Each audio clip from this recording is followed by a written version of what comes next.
Je vous ai posé une question précise et personnelle.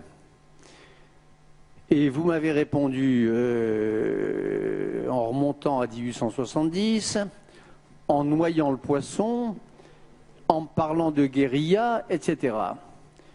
Alors, on va être très précis. La guérilla, je vous l'ai dit et je vous le répète, la guerre contre des militaires, la guerre contre une occupation, la guerre contre une humiliation quotidienne, c'est juste. La guerre militaire menée par des militaires contre des militaires, c'est juste. Et quand c'est dans la situation de déséquilibre dans laquelle vous vous trouviez, c'est non seulement juste, mais héroïque.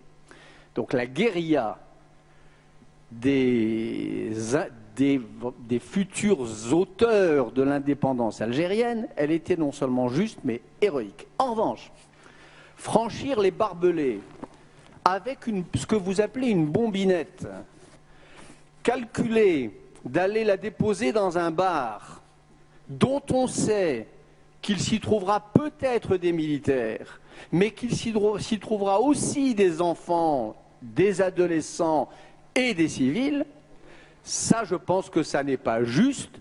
Je pense que ça n'apporte rien en général. Puisque vous avez généralisé, je généralise aussi. Ça n'apporte rien à un combat de libération. Ça n'aide en rien la cause que l'on prétend défendre. C'est contre-productif, c'est immoral, et même quand la cause est juste, ce qui était votre cas, c'est une tâche sur cette cause juste, sauf si le temps passant, la victoire venue, sauf si on le reconnaît.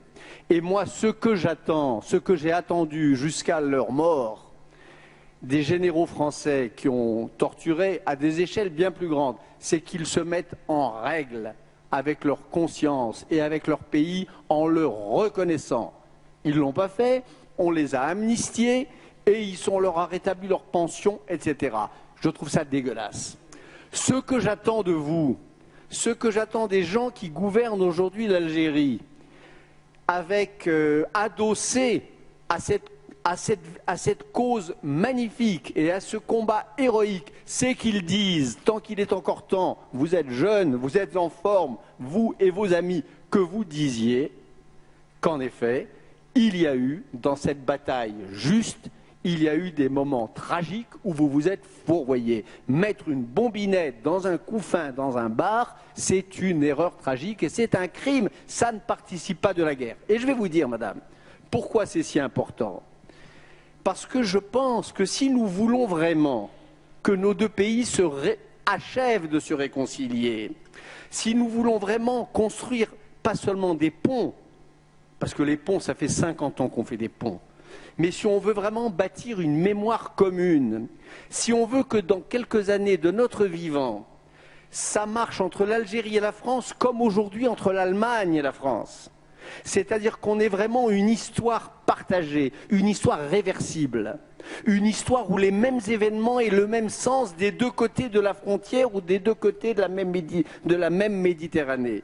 C'est ça, la vraie réconciliation, c'est quand on partage une mémoire, c'est pas quand on dit telle date c'est une victoire pour moi et puis les autres disent c'est une défaite pour moi. Non, c'est quand on dit telle date c'est une avancée pour la civilisation. Ça, c'est la vraie mémoire partagée, c'est la vraie réconciliation des peuples. Pour arriver à ça, il faut que la France reconnaisse ses torts et ses crimes et il faut que les héros de l'indépendance algérienne reconnaissent leurs torts et leurs fautes, voire leurs crimes. Tant qu'on ne fera pas ça, tant qu'il n'y aura pas ces deux efforts des deux côtés, je pense qu'il y aura des applaudissements comme on vous a applaudi tout à l'heure, mais que ça n'aidera pas à la construction de cette mémoire partagée.